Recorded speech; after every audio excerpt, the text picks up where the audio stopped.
कर्म करो, फल की इच्छा मत करो।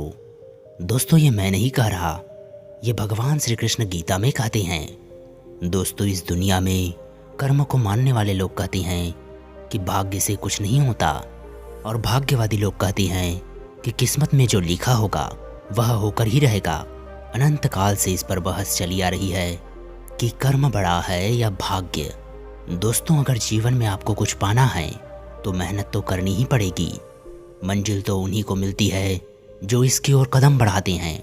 दोस्तों, इस विषय को एक कहानी से समझते हैं और मैं आपको बताऊंगा कि भगवान श्री कृष्ण ने गीता में क्या कहा है। पुराने समय में एक महान संत हुए जिनका नाम ज्ञान भट्ट था और उनके दो शिष्य थे। एक का नाम कर्म भट्ट और दूसरे का नाम भाग्य भट्ट। एक दिन कर्म भट्ट और भाग्य भट्ट के बीच बहुत बड़ी बहस छिड़ गई कि कर्म बड़ा है या भाग्य। कर्म भट्ट कर्म को बड़ा मानता था, लेकिन भाग्य भट्ट बहस इतनी बढ़ गई कि उन दोनों को अपने गुरु के पास जाकर इसका उत्तर मांगना पड़ा। उनके गुरु ज्ञान भट्ट ने कहा, मैं इसका उत्तर तुम्हें ज़रूर दूंगा। अगली सुबह तुम दोनों मुझे मेरी कुटिया के आगे मिलना। ऐसा कहकर ज्ञान भट्ट ध्यान लगाने को चले गए। अगले दिन कर्म भट्ट और भाग्य भट्ट सूर्योदय होने के पश्चात अपने गुरु के कुटिया के आगे खड़े हो गए। जब गुरु जी अपनी कुटिया से बाहर आए तो उन्होंने अपने उन दोनों शिष्यों को एक कमरे में बंद कर दिया। उस कमरे में रोशनी की एक किरण भी नहीं थी। एक दिन बीता, 2 दिन बीते, उन दोनों की भूख से हालत खराब हो गई। भाग्य भट्ट ने सोचा कि जो मेरे भाग्य में लिखा है वह होकर ही रहेगा, मैं उसे बदल नहीं सकता, तो चलो मैं गोविंद गोविंद जपता हूँ। ऐसा सोचकर भाग्य भट्ट ने भगवान का नाम जपना शुरू कर दिया। लेकिन कर्म भट्ट को यह मंजूर नहीं था। उसने सोचा कि मुझे कर्म करना ही पड़ेगा, नहीं तो मैं भूखा मर जाऊंगा। तो उसने क्या किया कि उसने उस अंधेरे कमरे में खाने पीने की चीज़ों की तलाश करने लग गया। कभी उसका सिर किसी चीज़ से टकरा जाता तो कभी उसके पाँवों में चोट लग जाती, मगर वह थका नहीं, वह खोजता रहा। आखिर में उसको एक मटका मिला। जब उसने उस मटके के अंदर हाथ डाला तो उसको उसमें चने मिले।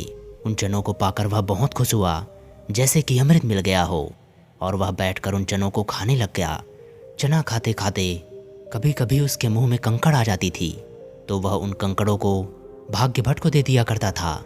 अगले दिन सुबह उसके गुरु ने उस अंधेरे कमरे का दरवाज़ा खोला तो कर्म भट्ट का पेट उन चनों से भरा था, लेकिन बेचारा भाग्य भट्ट भूखा था। कमरे का दरवाज़ा खुलने के कारण उस कमरे में रोशनी आई। तब कर्म भट्ट की तो होश ही उड़ गई।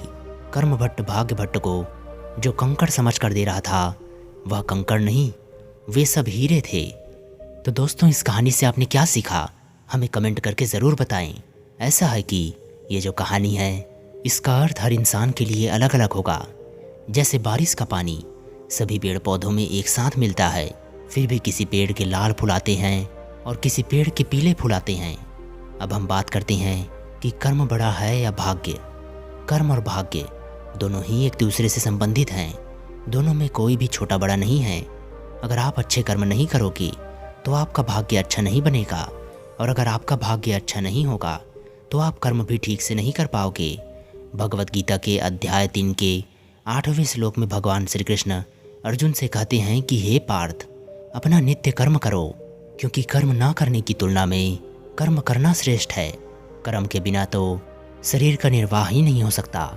दोस्तों, जो मैंने आपको यह कहानी सुनाई उसमें भी कर्म भट्ट हो या भाग्य भट्ट हो, दोनों को कर्म तो करना ही पड़ा। एक ने गोविंद गोविंद कहा तो दूसरे ने खाने की तलाश की। कर्म करने से कोई मुंह नहीं मोड़ सकता, और आपने कर्म किया है तो उसका फल तो आपको मिलेगा ही। अब आप सोच रहे होंगे कि भाग्य भट्ट को इतना बड़ा फल क्यों मिला, तो उसके लिए भागवत गीता के 18वां अध्याय के 64वें श्लोक में श्री कृष्ण अर्जुन से कहते हैं कि संपूर्ण धर्म का आश्रय छोड़कर तू केवल मेरी शरण में आ जा, मैं तुझे संपूर्ण पापों से मुक्त कर दूंगा, तू चिंता मत कर। मित्रों, अब इस वीडियो के निष्कर्ष के बारे में बात करते हैं। कर्म और भाग्य दोनों में कोई भी छोटा या बड़ा नहीं होता। जीवन में सफल होने के लिए कर्म और भाग्य दोनों चाबियों की जरूरत पड़ती है। जैसे बैंक के लॉकर की एक चाबी हमारे पास रहती है और एक चाबी मैनेजर के पास रहती है, वैसे ही हमारे पास कर्म की चाबी है और भगवान के पास भाग्य की चाबी है। जब तक ये दोनों चाबियाँ सफलता के ताले में नहीं जाएंगी, तब तक हमें सफलता नहीं मिलेगी। इसीलिए हमें कर्म तो करना ही चाहिए और उन सभी कर्मों को भगवान को अर्पित कर देना चाहिए।